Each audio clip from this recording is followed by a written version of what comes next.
আসসালামু আলাইকুম।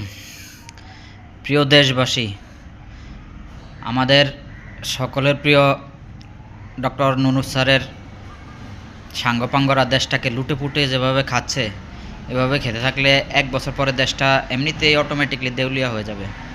দেখেন, কিছু নিউজ আসলো যে সিলেটের ভোলাগঞ্জ, যেখানে সাদা পাথর জন্ম নেয়, সেই জায়গাটায় বিগত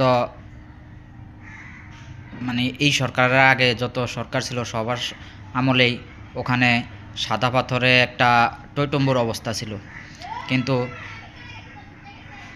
আমাদের প্রিয় নুনুস স্যার ক্ষমতায় আসার পরে ভোলাগঞ্জের সাদা পাথরগুলো নাই হয়ে গেছে, যার বাজার মূল্য ৫,৫০০ কোটি টাকা। চিন্তা করা যায়, ৫,৫০০ কোটি টাকা, এটা রাষ্ট্রীয় সম্পদ নাই হয়ে গেছে। এখন উনি হয়তো অভিযোগ দিবে অমুক দলে খাইছে, তমুক দলে খাইছে, তমুক দলে খাইছে। তো এইসব দলগুলো তো আওয়ামী আমলও বা খুনি হাসিনার আমলও দেশে ছিল, তখন কেন তারা খায়নি? বা তখন কেন খাওয়ার সুযোগ তৈরি করতে পারেনি?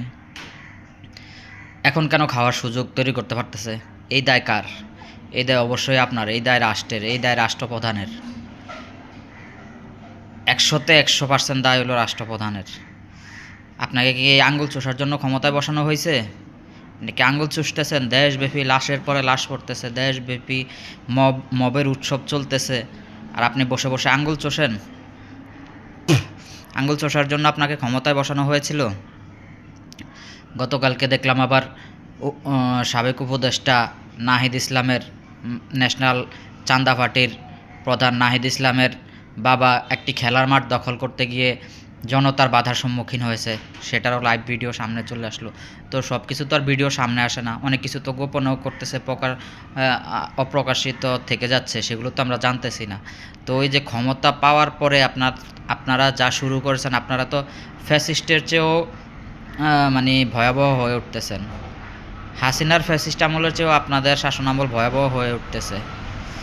আবার একজন সমন্বয়ক, এনসিপির একজন কেন্দ্রীয় নেতা দেখলাম চাঁদার পরিমাণ বাড়িয়ে দেওয়ার জন্য একটা অডিও ক্লিপ ভাইরাল হয়েছে। তিনি সেখানে রিকোয়েস্ট করতেছেন যে দেখেন ৫ লাখ টাকার বেশি দেয়া যায় কিনা বা নেওয়া যায় কিনা। চাঁদাকে তারা বর্তমানে এমন একটা শৈল্পিক পর্যায়ে নিয়ে গেছে, মনে হয় যেন চাঁদা তাদের বাপদাদার পৈতৃক সূত্রে পাওয়া একটি সম্পদ, এটা চাইলে যে কেউ দিতে বাধ্য থাকিবে, এমন একটা পরিস্থিতিতে নিয়ে গেছে।